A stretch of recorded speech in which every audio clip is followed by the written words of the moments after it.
혁신바우처 정부지원금 5천만 원 사업이 발표됐습니다. 13개 지역별로 신청 조건, 방법, 일정에 대한 내용을 영상에 담았습니다.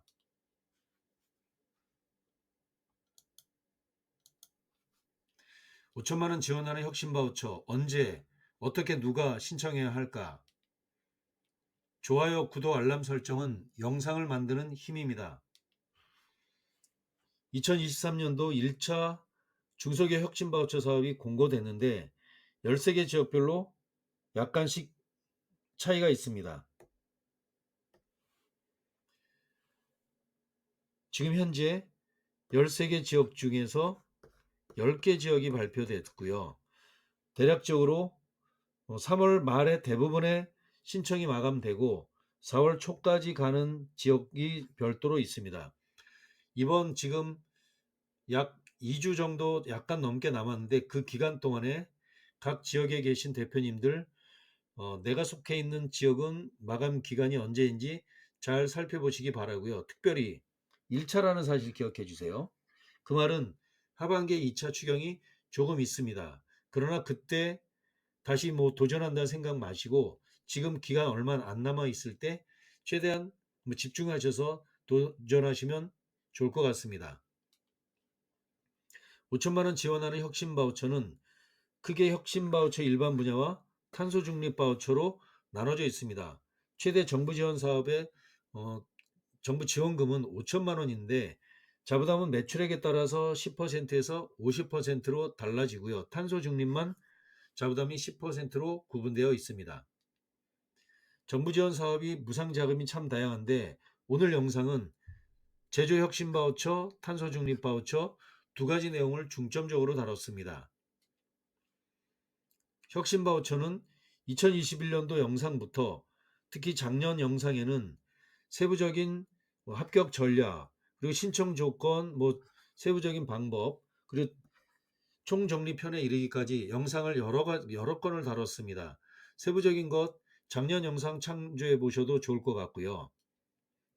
올해 혁신 바우처는 예산이 558억 원인데 작년도는 2,000개사인데 반해서 올해는 예산이 약간 줄어서 1,600 내지 1,700개사를 통해서 지원이 이루어질 것으로 보입니다.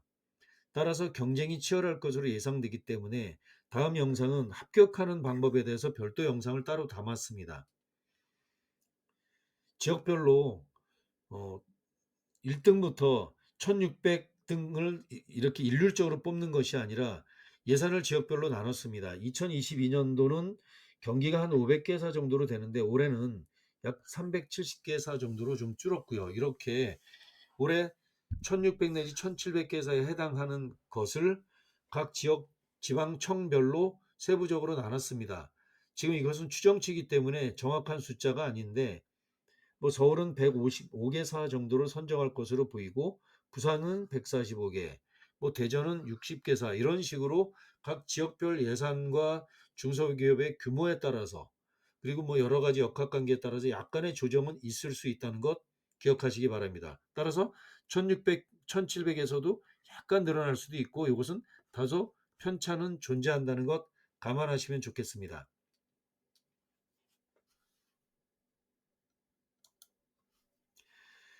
혁신바우처 경쟁률이 올해 치열할 것으로 보여요. 2021년도만 하더라도 지방권은 한 3대1 정도,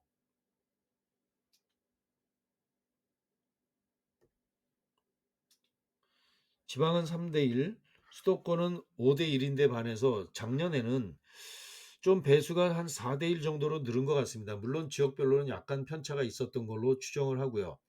올해는 정말 경쟁률이 1650개사 모집에 8000개에서 1만 개사 정도가 지원하지 않을까 이렇게 봅니다. 따라서 경쟁률이 5, 6대1 정도로 치열할 것으로 보이기 때문에 눈치 경쟁도 치열할 것으로 보입니다. 올해 예산도 줄고 중소기업 경기는 정말 어렵기 때문에 이렇게 경쟁이 치열할 것으로 생각이 됩니다.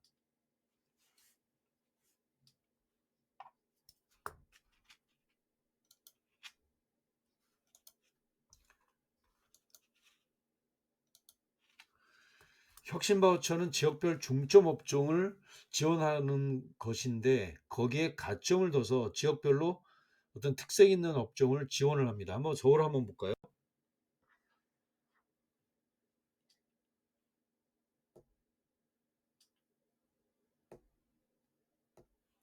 서울 한번 보겠습니다. 서울은 지능성 ICT, 패션, 서무, 바이오, 의료, 디지털 문화 콘텐츠, 기계금속 업종에 대해서 5점을 추가합니다.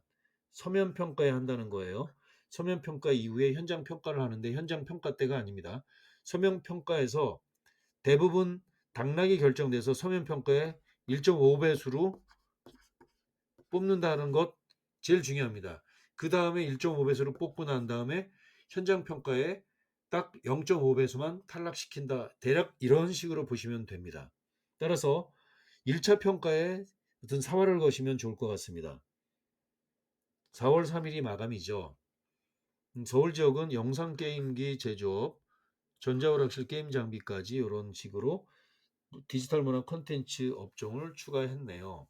특히 뭐 습도 측정 장치, 압력 측정 장치 이렇게 지능성 ICT 산업을 따로 분류를 했습니다. 경기 한번 볼까요? 경기는 중점 업종에 대한 가점이 5점입니다. 당연히 서면 평가 때만이고요. 소재 부품 장비 업종, 뿌리 산업 업종, 바이오 산업, 섬유 가구에 이르는 업종들이 주된 업종으로 보시면 됩니다. 인천 한번 볼까요? 인천은 10점을 부여했습니다. 반도체 관련 산업에 대해서 10점, 뿌리산업 업종에 대해서 10점을 하도록 했는데 두 개 합산 20점 아닙니다.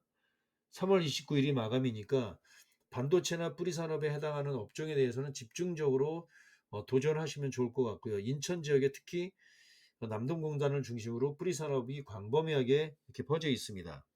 마찬가지로 반도체도 많이 육성되고 있고요. 충북 지역을 한번 볼까요? 최대 5점이고요. 중점 지원 업종에 대해서는 최대 5점, 공통 우대점에서는 최대 5점 이렇게 부여합니다. 합산해서 10점이 최대인 것으로 나타났고요. 중점 지원 업종, 첨단 반도체, 융합 바이오, 친환경 모빌리티 이런 업종에 대해서 5점인데 대학 BI 센터라 그래서 대학교에 창업 보육 센터가 있습니다. 거기 입주한 기업에 대해서 가점을 부여합니다. 공통 우대 참조하시면 되겠습니다. 4월 12일 마감이죠. 대전, 세종 지역 한번 볼까요? 대전은 고탄소 배출 상위 업종인데요. 식료품 제조, 전자부품 제조, 기타 기계 장비 제조업에 대해서 우대하고요. 지역별 중점으로 다루고 있고요. 세종 지역은 소재 부품 장비 산업에 대해서 특별히 언급을 했는데 세종 지역에 계신 대표님은 별도의 별첨의 자료를 보시고 해당되는 업종 여부를 확인하시면 좋을 것 같습니다. 충남 지역은 10점까지 가점을 부여하는데요. 각각이 2점입니다. 현실적인 것 가장 한번 볼까요? 뿌리산업이네요. 뿌리산업. 우대 대상. 그런데 뿌리기술 전문 기업인데 이거는 좀 희박합니다. 뿌리 기업과 뿌리기술 전문 기업은 조금의 차이가 있습니다. 이건 좀 빡셉니다. 스마트 공장 구축 기업이 점수를 받네요. 다만 2021년 이후 선정 기업. 또 창업 기업이 들어가네요. 7년 이내에 창업 기업들. 이런 항목들을 잘 챙겨가지고 도전하시면 좋을 것 같습니다. 4월 7일 마감이에요. 광주, 전남, 제주 각각 5점을 주는데 광주 지역 주력 산업은 모빌리티, 스마트홈, 생체의료. 전남 지역은 그중에서 자연유래 헬스케어 제품에 대해서 주력 산업으로 설정을 했네요. 제주는 지능형 관광, 청정바이오, 그린에너지 솔루션이 우대 업종이에요. 5점 줍니다. 당락을 결정합니다. 31일이 마감이에요. 경남 지역을 한번 볼까요? 경남 지역은 각각 5점이고 최대 10점인데 4월 4일 마감이에요. 경남 지역 주력 산업도 5점을 부여했는데 이 중에서 뿌리 기업을 또 5점을 부여하네요. 뿌리 기업 확인서 있으면 됩니다. 매우 좋습니다. 소재 부품 장비 전문 기업 인증서 있으면 됩니다. 이것도 좋습니다. 수출 유망 기업, 이거는 조금 빡세죠. 원전 기업 있고요. 이런 사항들, 이 두 개 사항만 합친다면 최대 10점이니까 우리 기업이 뿌리 기업이고 소부장 기업이다라고 한다면 무조건 도전하시길 강력 추천드립니다. 4월 14일까지, 4월 4일까지. 강원 지역 한번 볼까요? 3월 30일이 마감인데 창업 7년 이내 기업 3점 가점, 2점은 강원 주력 산업, 그리고 가점 1점들은 이노비즈, 메인비즈 벤처 기업들 이런 것들 꼭 기억해 주시기 바랍니다. 가점이 왜 이렇게 중요하냐? 당락을 결정하기 때문에 그렇습니다. 강원 지역에서 만든 지적재산권, IP 확인서, 인증 확인서, 가점 확인서인데요. 요 가점들 이렇게 요것만 잘 준비하더라도 정부 무상지원 사업에 상당 부분 선정될 수 있는 확률이 아주 높습니다. 물론 지역에서 지정하는 특정한 분야에 대한 가점도 있지만 이것은 기업의 기본 스펙이라고 생각하시면 되고요. 이것은 특정 지역의 가점이니까 우리 기업이 장차 점프를 통해서 지속 가능성 있게 성장을 하려면 기본 스펙을 잘 갖춰 주실 것을 강력 추천드립니다. 혁신바우처는 3개 분야 12개 프로그램 100가지 항목으로 구성되어 있는데 기술 지원과 마케팅 쪽이 가장 인기 있는 품목이에요. 자부담 계산 방식은 정부가 5천만 원 드리겠다는 거고요. 기업의 규모에 따라서 매출의 규모에 따라서 자부담률이 별도로 돼서 그 별도를 플러스한 것이 총 사업비로 결정된다. 이렇게 생각하시면 됩니다. 혁신바우처 플랫폼을 통해서 신청을 하고요. 신청 서류 사업계획서인데 이 내용에 대해서는 별도로 영상을 담을 예정이고요. 해당되는 가점이 있다면 잘 증명해 주시면 됩니다. 1차가 서면 평가고요. 2차가 현장 평가입니다.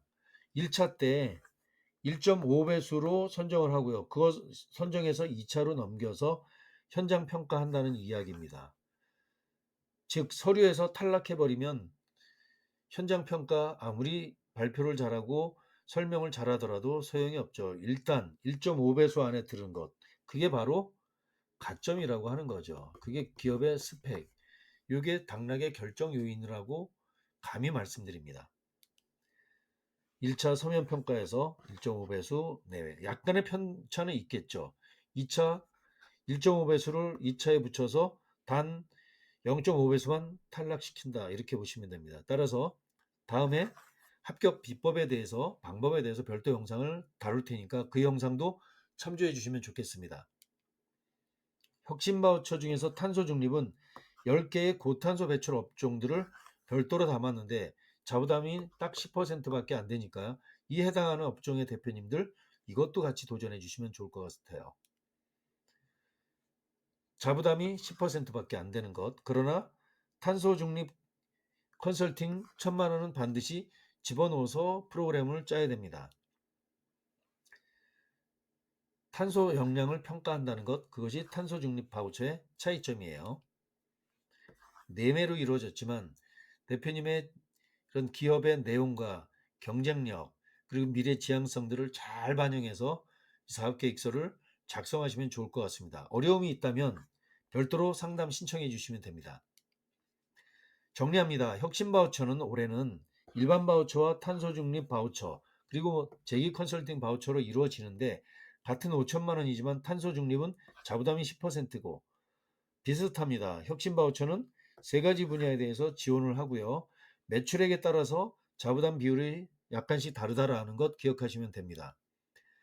혁신 바우처 올해 경쟁이 치열합니다. 따라서 합격 선정 방법, 합격 전략을 다음 영상으로 선정을 했습니다. 무조건 도전하는 것보다 사전에 대표님 기업이 합격 가능한지에 대해서 먼저 사전 진단할 것을 추천드립니다. 이에 대한 무료 상담 신청은 아래 설명문에 있는 링크를 클릭해 주세요. 고맙습니다.